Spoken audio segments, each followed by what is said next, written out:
Oke, selamat pagi semuanya. Bertemu lagi dengan Pak Andre di hari yang baru ini di pelajaran agama pada pagi hari ini. Gimana? Semuanya kabar sehat kan? Sehat? Ya harus sehat dong. Karena kita memulai pelajaran di hari baru ini dengan penuh semangat. Oke, sebelum itu kita akan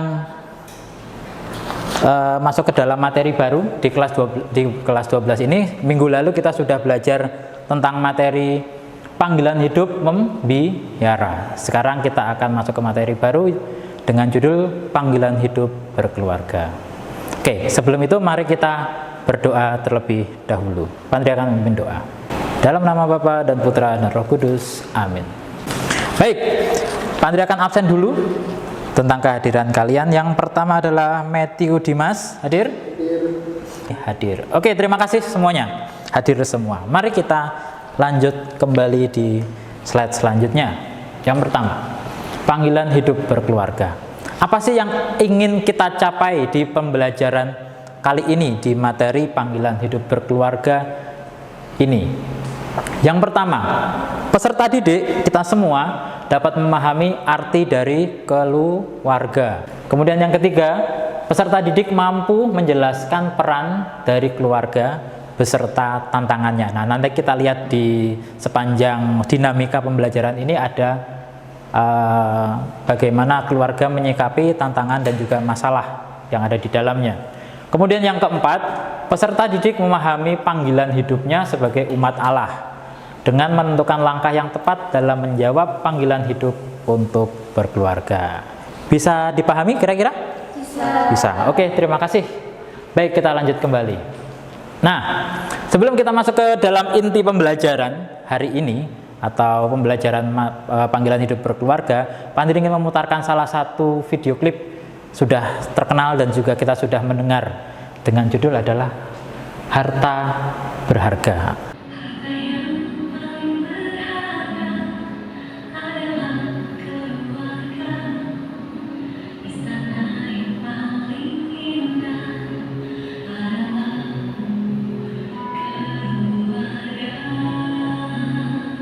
Setelah kita melihat video klip tentang apa tadi? Harta Berharga, original soundtrack dari Keluarga Cemara. Menarik kan? Harta yang paling berharga adalah keluarga dan sebagainya itu. Ternyata harta kita yang paling berharga adalah keluarga. Nah, tapi mari kita lihat realita keluarga di zaman now atau zaman sekarang. Ada 6 yang Pak Andri berikan kepada kalian. Yang pertama, aktif dalam kehidupan menggereja. Kemudian yang kedua, ada family time atau quality time di dalam keluarga itu sendiri, lengkap gitu. Dan ada berdoa bersama sebelum makan. Berdoa bersama di dalam keluarga. Nah, yang paling hebat adalah ini. Ibu menyelesaikan segala pekerjaan rumah. Nah, ibu tuh super woman. Bisa diperhatikan seperti itu. Oke, mari kita lihat kembali. Nah, selain realita kehidupan keluarga di zaman now atau zaman sekarang, begitu juga ada yang namanya permasalahan atau juga tantangan di dalam hidup berkeluarga zaman now atau zaman sekarang. Pak Andri berikan beberapa. Yang pertama adalah kebosanan. Kebosanan di antara suami dan istri. Kemudian ada perbedaan pendapat yang akhirnya memicu yang namanya pertengkaran atau namanya bisa nanti perseteruan. Kemudian ada WIL dan PIL. Apa ini? Wanita idaman lain atau pria idaman lain atau perselingkuhan. Nah, kemudian yang selanjutnya ada pengaruh media sosial. Ini realita tantangan hidup berkeluarga zaman now, zaman sekarang. Ya, apalagi keluarga-keluarga muda atau juga keluarga-keluarga yang sudah berumur, tidak lepas dari yang namanya tantangan hidup berkeluarga seperti yang Pak Andri contohkan di depan begini. Oke, cukup bisa dipahami ya tantangannya ya, masalahnya ya. Baik. Nah, sebelum kita masuk ke dalam inti materi dan juga kita membuat alur atau pokok-pokok bahasan tentang tantangan, tentang masalah dalam hidup berkeluarga, Pak Andri ingin memberikan satu video klip lagi sebuah sharing iman dengan judul Keluargaku Surgaku yang Pak Andre ambil dari YouTube dari Komisi Keluarga Keuskupan Bandung. Baik, bagaimana tanggapannya? Menarik tentang video sharing iman, di mana keluargaku ya surgaku di situ. Jadi bapaknya tadi atau ibunya tadi sharing iman kepada temannya, kemudian dikuatkan, kemudian diberi perhatian bagaimana untuk mempertahankan keluarga menghadapi tantangan atau permasalahan zaman sekarang. Baik, mari kita lanjut ya. Nah, di sini kita akan membuat mind mapping kembali. Nah, dengan panduan seperti yang Pak Andi tampilkan di layar. Nah, ada 1, 2, 3, 4, 5. Yang pertama, menurutmu apa itu makna hidup berkeluarga? Kemudian yang kedua, tuliskan gambaran kondisi keluarga ideal Kristiani. Kemudian yang keempat, tuliskan tantangan hidup berkeluarga pada zaman sekarang. Kemudian yang kelima, sebutkan permasalahan hidup berkeluarga. Dan keenam, berikanlah solusi dari permasalahan-permasalahan yang keluarga dihadapi zaman sekarang. Bisa dipahami? Bisa. Oke, Pak Andri sambil membagikan lembar kerja dan juga alat tulisnya untuk kalian kerjakan bersama.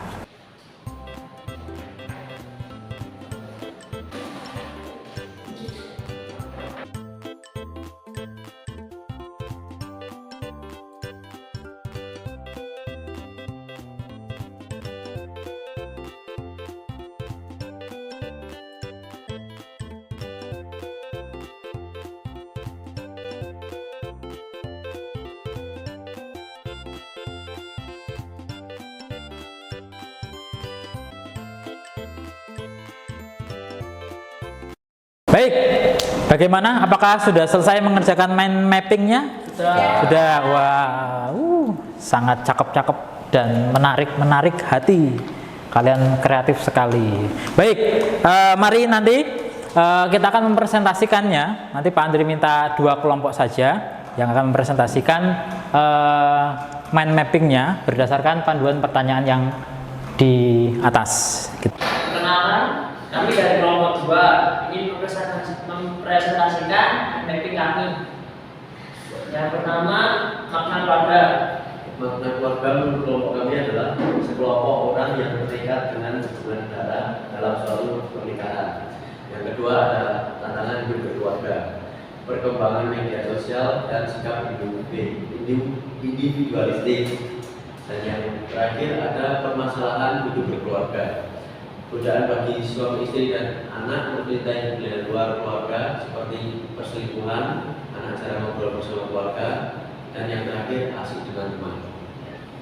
Sekian dari kelompok kami, terima kasih. Sekarang kita akan mempresentasikan panggilan hidup berkeluarga dari kelompok 2. Makna keluarga sendiri itu adalah sebuah ikatan yang terdiri dari ayah, ibu, dan anak.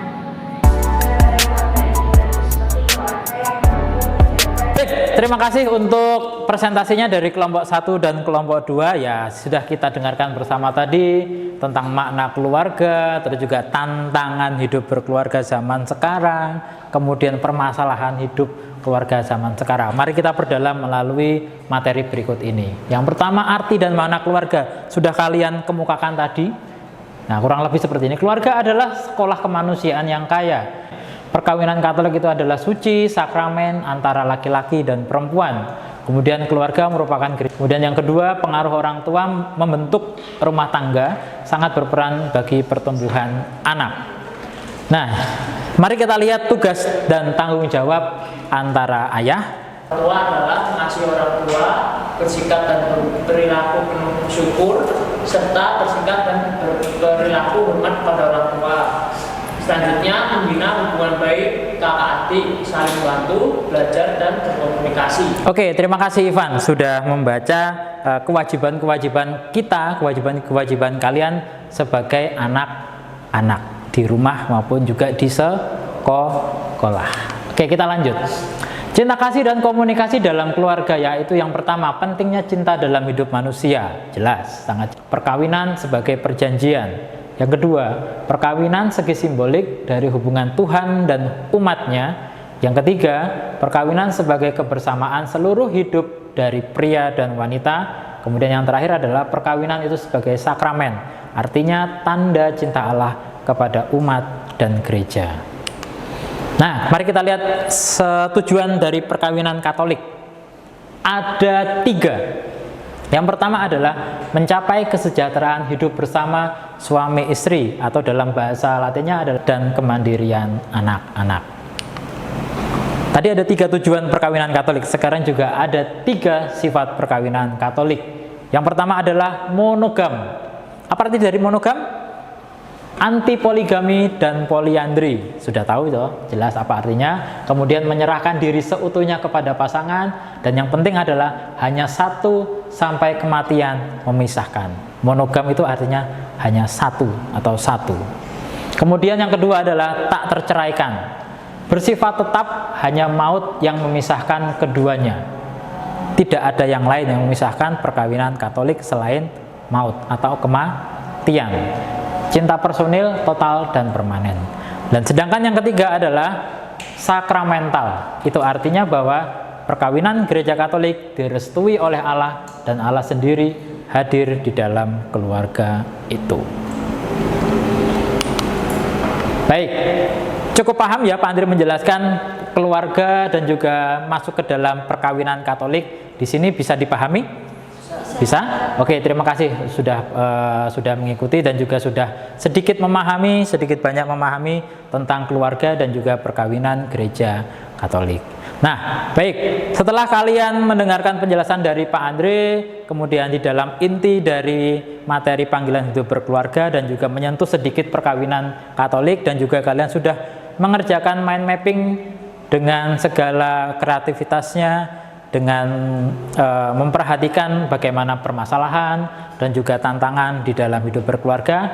Di depan kalian sudah ada 5 soal, itu tes, dan juga ada non tesnya, ada 1 buat doa. Nanti bisa nanti kalian kerjakan di sini ketika Pak Andi sudah membagikan lembaran teksnya. Bisa dipahami untuk soal tes asesmennya? Bisa? Oke, mari kita kerjakan. Pak Andi akan membagikan lembar kerjanya.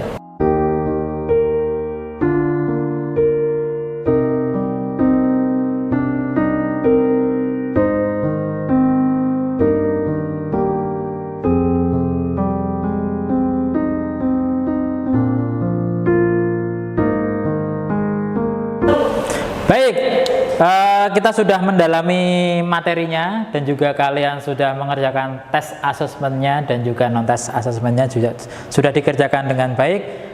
Mari kita sedikit membahas tentang refleksinya sih. Mari kita lihat ke depan. Saya ingin memandu kalian.